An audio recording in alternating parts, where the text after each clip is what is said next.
Woke up, fell out of bed, dragged a comb across my head, found my way downstairs and drank a cup of orange juice. It was raining outside, like every other day in Vancouver. The radio was on, blaring away like normal. My mother was making me breakfast before school like she did every day. Then suddenly she stopped. She made a noise like a gasp. She turned off the radio and ran upstairs. And then a few minutes later, she came back down with my father and they started watching TV together. Which was weird because we weren't allowed to watch TV on a weekday. I headed up to check the computer, do my MSN, and my dad said, "Stop. Don't go on the internet this morning." They dropped me off at school, but we didn't do our normal classes that day. We kept asking our 7th grade teacher what was going on, but she kept dodging the question and trying to get around it. At recess, the one kid whose parents were rich enough to get him a cell phone back then pulled up a grainy, low-resolution image from the news on their phone.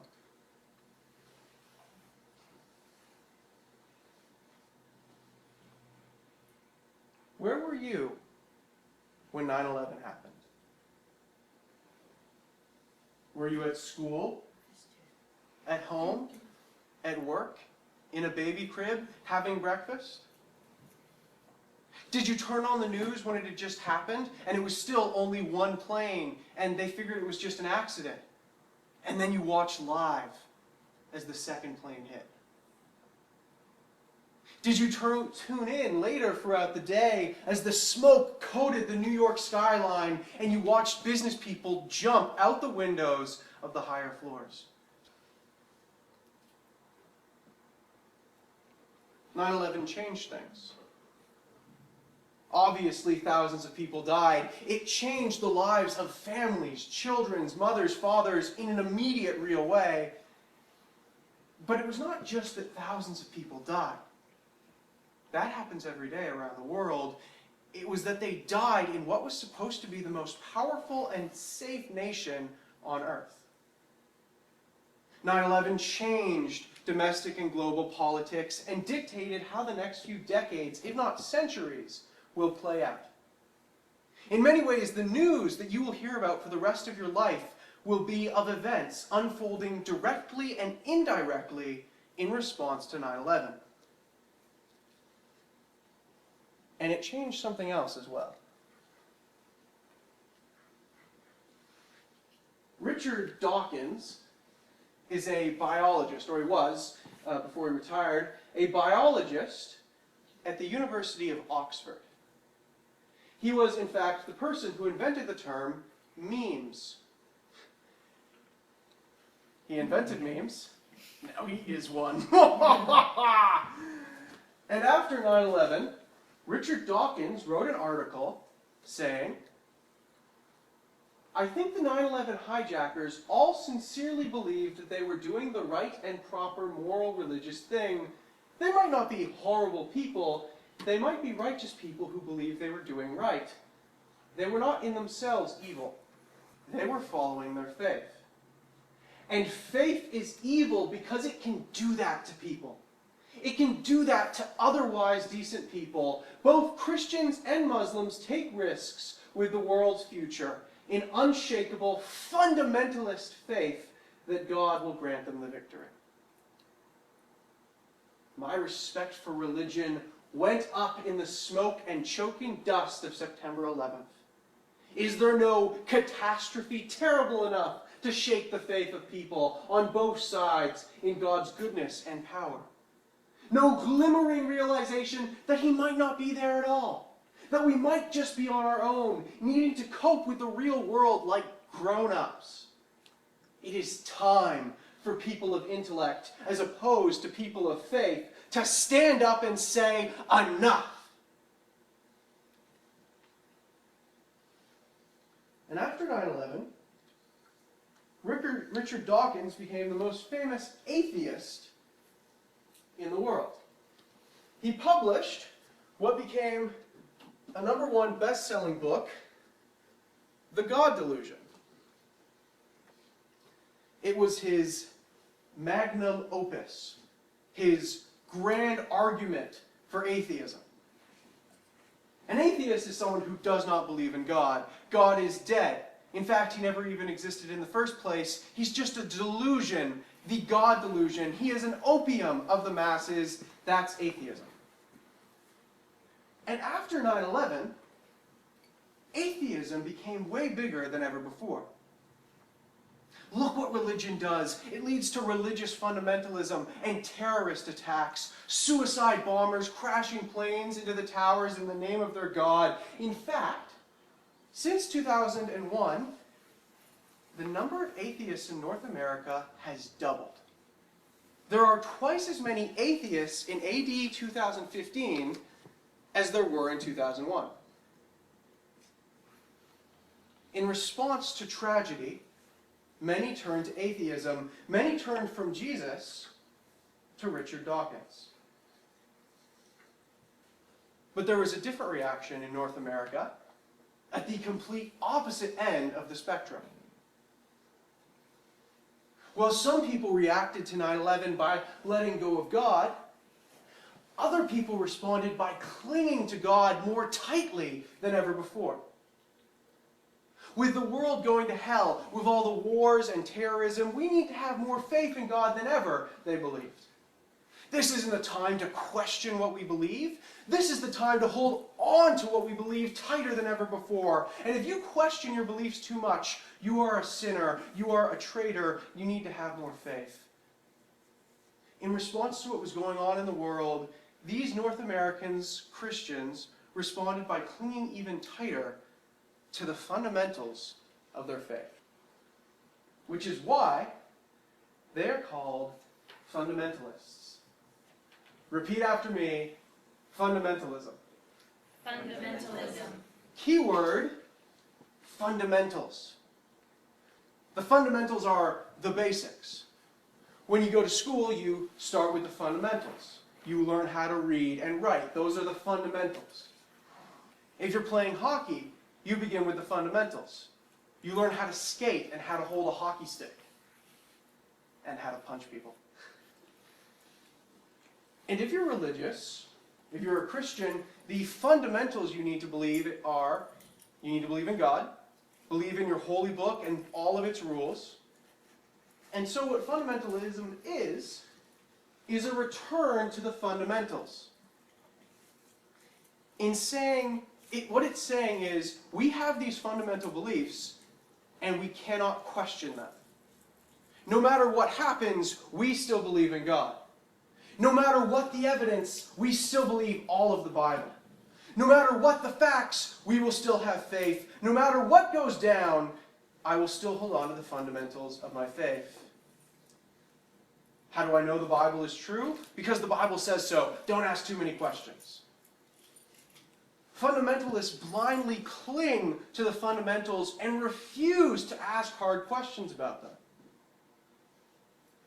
When our postmodern culture began exploring sexuality and gender and other perspectives, instead of calmly coming to the table to have a good discussion, much of the fundamentalist Christian world just freaked out, rejected everything in culture, and clung even harder to what we believe without question. And so fundamentalism responds to the world with fear. We're afraid of what is happening, and so we handle it by shutting out the world, shutting out all of those questions, shutting out the new discoveries in science, and clinging to our fundamentals to keep us safe, to help make sense of things in a world that doesn't make sense to us anymore. Terrorists are attacking us in our way of life, so we need to cling to our way of life more than ever. We need to get rid of those Muslims. Don't let the Syrian refugees in. Our faith, our country, our way of life is under attack, so we need to dig in our heels, cling to what we believe. We need to make this a Christian country again. Don't question your faith, just believe. This is not a time to ask questions. No, we are under attack. This is a time to cling to our fundamentals. And it's ironic because it was this same kind of fundamentalism, taken to a more extreme degree, that caused 9/11 in the first place. Islamic fundamentalists were threatened by the West, threatened by secularism. They felt the fundamentals of their culture and religion were being challenged by Western imperialism, and many of those fears were legitimate. But the way they responded to those fears were not. They responded by crashing planes into the Twin Towers, amongst many other things. And of course, religious fundamentalism existed before 9/11. It's been woven throughout all of AD history. When Islam began growing in Europe, Christians felt that their fundamental beliefs and way of life were being challenged, and so we got the Crusades. When Galileo suggested that the sun is actually at the center, religious people felt their fundamental beliefs in the Bible being challenged, so they shut Galileo up and refused to ask the questions he was asking. When Darwin wrote The Origin of Species, many Christians responded by rejecting science altogether and only teaching creationism to their children. When the modern world challenged the fundamentals of our faith, many religious people just ran from the challenge, ignored science, rejected culture, ignored every other voice, didn't ask the questions that society was asking, and just clung for dear life to our fundamentals.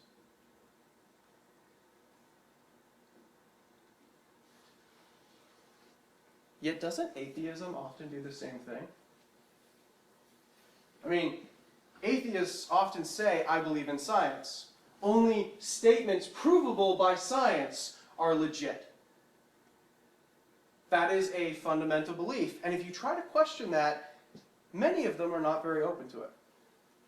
I'm not talking in absolute terms. Of course, some of them are open to these questions, but a lot of them aren't. They just keep saying, only statements provable by science are legit. And I love that because that statement itself is not provable by science. It isn't a scientific statement. This is a philosophical statement.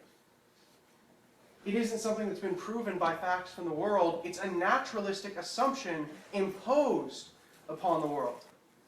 This is a philosophy, not a fact. It is an assumption that blindly denies the validity of art, poetry, music, faith, or philosophy as possible ways of knowing truth. Furthermore, some atheists hold their beliefs in the same blind, incoherent way fundamentalists do.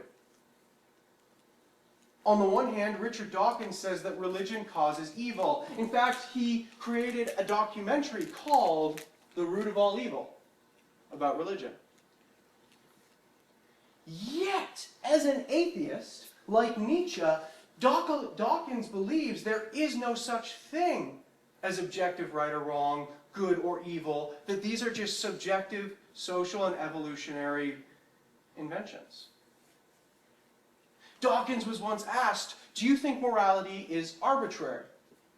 Is our belief that rape is wrong as arbitrary as the fact that we've evolved 5 fingers rather than 6? And Dawkins said, yes, you could say that. He believes religion is evil, yet as an atheist, he doesn't believe in evil. And when you challenge Dawkins on this contradiction in his thinking, he sidesteps the question every time because he's blindly clinging to his fundamentalist atheism.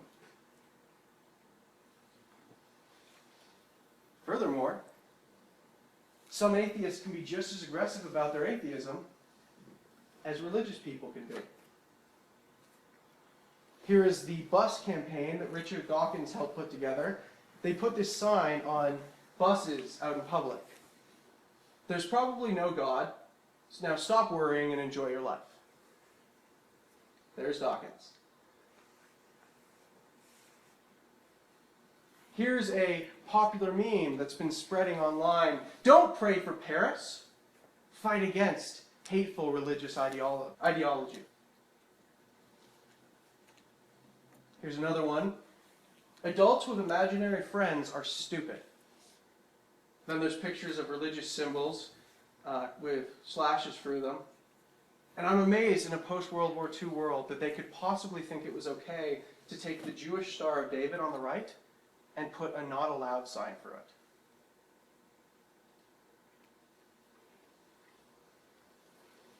Here is Dawkins himself wearing a shirt that says, "Religion, together we can find the cure." Now, someone might be thinking, okay, so some atheists can be jerks, but they're not killing people in the name of atheism. Really?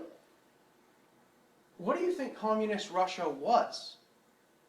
More people were killed by that atheist regime than every terrorist plot in human history combined. Atheism itself can become a fundamentalist belief. You can walk away from God in the same blind, unthinking, closed-minded way that religious fundamentalists desperately cling to God.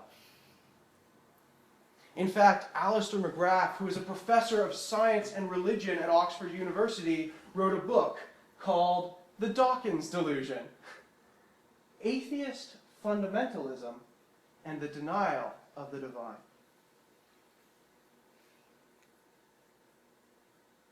So if walking away from God and clinging to God can both be fundamentalist negative things, where do we go from here?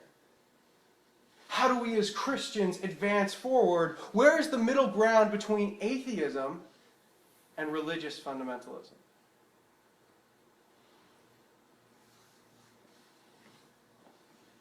There's a story in the Old Testament about a guy named Jacob. Jacob was lost, confused, broken, sinful guy, not who you usually think of as a hero. He didn't have all the answers. He didn't know what to do. He was lost in the world. He was traveling from one place to another one night, walking out alone in the dark. And suddenly he was ambushed by someone. He couldn't see who it was. All he knew was that he was fighting for his life. They fought and fought. He wrestled with the stranger on the ground, bloody and bruised, grabbing anything he could, branches, stones, using his fists. They struggled with each other for hours until the sun came up and the dawn broke. And then the stranger backed away and said, "What is your name?" Gasping for air, Jacob spit out, "Jacob, my name is Jacob." And the stranger said, "No longer will you be called Jacob. From now on, your name will be Israel, for you have wrestled with God." Then the stranger reached out and touched Jacob's hip, and it burned, and he fell to the ground on it. Then the stranger left, leaving Jacob standing there alone. And Jacob realized he had been wrestling not with a man, but with God. And Jacob said out loud, "I have seen God face to face."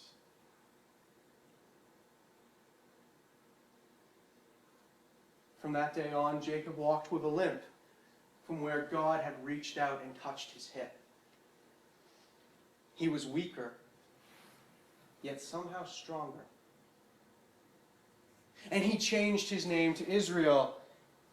In Hebrew, Israel literally means the one who wrestles with God.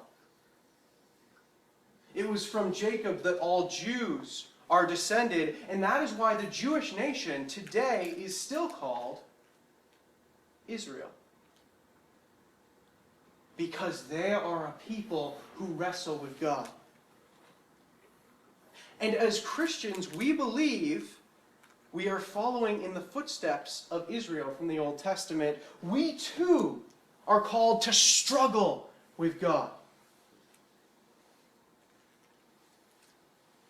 And that's my problem with atheism. Instead of wrestling with God, many of them walk away and leave the fight altogether.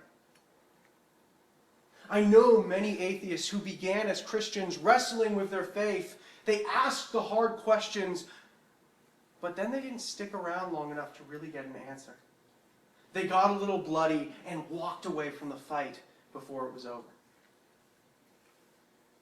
But wrestling with God is not something you do one Sunday afternoon. It's a lifetime journey. Don't give up just because at 25 you haven't got all the answers yet. Don't stop wrestling with God. Not yet. The dawn might just be coming on the horizon. But on the flip side, religious fundamentalists do something similar. Now, they don't walk away from God, but they do walk away from the struggle with God. Instead of wrestling with God, instead of asking the hard questions, they just let God win.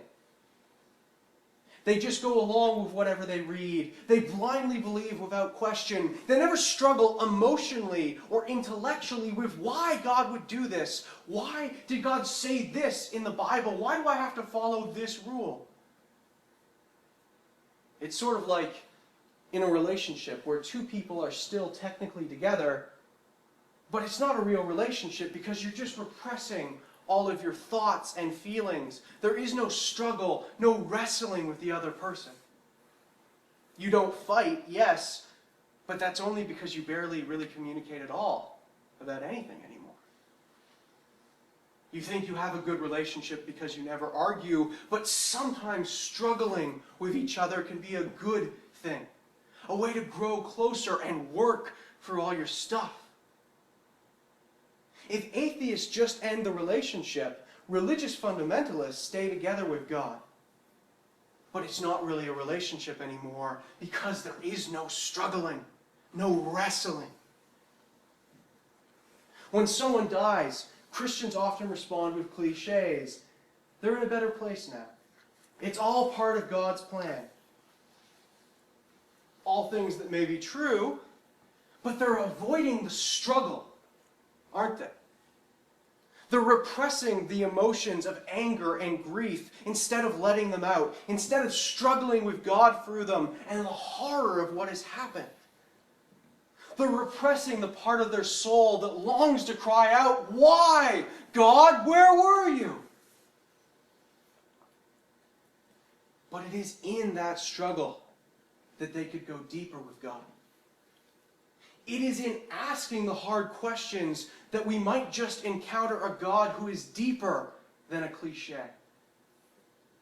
It is in the fight for your faith that you actually reclaim your faith as your own.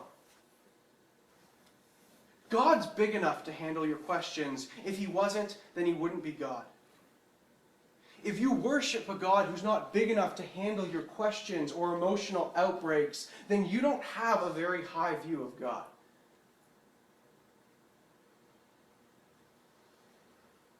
And over again, I return to the story of Jacob wrestling with God. Because sometimes I just want to give up. Sometimes I want to take the easy path. I want to just give up and become an atheist and do what I want and not wrestle with God anymore. And other times I want to give up and just believe like a good fundamentalist and not ask the hard questions and just go to church and have a superficial faith and not go any deeper than that emotionally or intellectually or spiritually. But the story of Jacob challenges me, and it should challenge you. Not to give into the opium of the masses, but instead to wrestle with the God of Israel. There are times when I cry out, "Why, God, why?" And I just wait in silence thinking He's not going to answer. But slowly over time, I do occasionally hear something back. God has answered many of the questions of my mind and soothed many of the anxieties of my heart. Not all of them, not yet, but a lot more of them than I ever could have imagined, and a lot more than if I had just given up and become an atheist, or given up and become a fundamentalist who doesn't ask these questions at all. And in many ways, that is what our sermon series, 8033 to 2015, has been about. Most Christians don't wrestle with how we got the Bible, or the Gnostic Gospels, or the Crusades, or the challenge of Galileo, Darwin, Marx, and Nietzsche. Most Christians don't dare ask God about the Holocaust. Most humans don't struggle with history. Most of us don't really wrestle with reality. We don't wrestle with God. And that's why we did this sermon series. To ask of God the hard questions that most people don't ask. Sometimes I think we got answers. Sometimes we didn't. And we need to keep asking, keep struggling, keep fighting once more unto the breach. In some ways, thinking this deeply may have hurt your faith. And now you're limping like Jacob. But in other ways, I hope it helps you. I hope that in wrestling with AD history, you may have gotten a little bloody and bruised, perhaps, but still somehow at the end of it, a little closer to God. Not to the God of cliches and Sunday school coloring books, but to the real God of a real history that we are really living in as well. A real God who doesn't just make sense in the world of the Bible, but makes sense in the same historical world as Napoleon, Hitler, 9/11, and us here today. A God who truly is Lord of history. A God who makes AD an appropriate description of history. A history that truly is Anno Domini, in the year of our Lord. A God who doesn't just make sense in some fanciful never land in our primitive past, but a God who makes sense today in this world in AD 2015.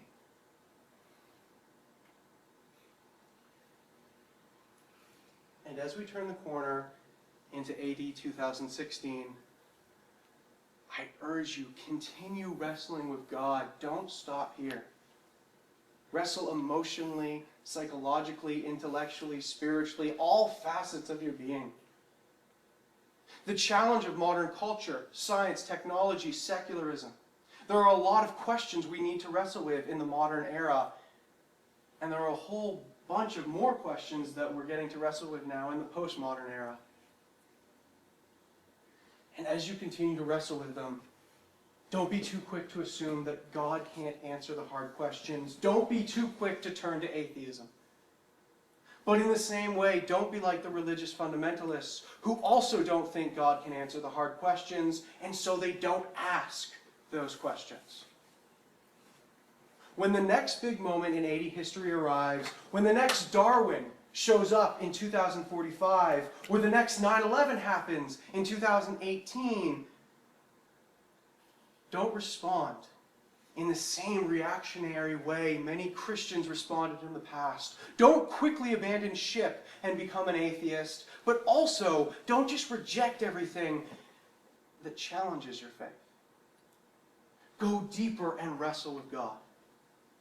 You might get a little bloody, it might be painful, your soul might walk with a limp for a while, history might have its way with you, but in the morning, you will have a new name, a new identity. You will be Israel, one who wrestles with God.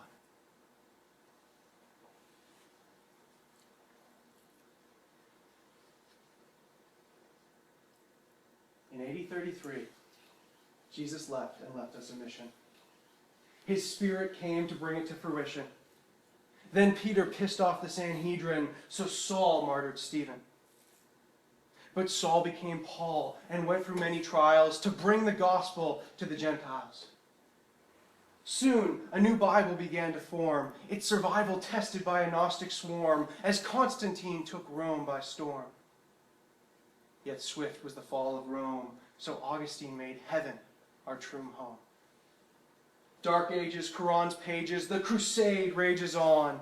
Plagues here, death's near, Dante, where have we gone? 1500s, Luther thunders, God's grace was louder than the Pope's indignation. Luther launched the Protestant Reformation. Secularism, get out of the public sphere. Naturalism, no miracles here. Revolution, freedom is near. Religion is the opium of the masses. Communism alone will unite the classes. Darwin dodders in evolution. Where does God fit in the modern revolution? Surveying history, Nietzsche said, it's no longer a mystery, God is dead. Where is your God in trenches, camps, gas, and ghettos? We don't need God to stand tall in our postmodern stilettos. It's all about humanity. The us, the here, the now. No higher meaning. But we live on somehow. In 2015, Anno Domini.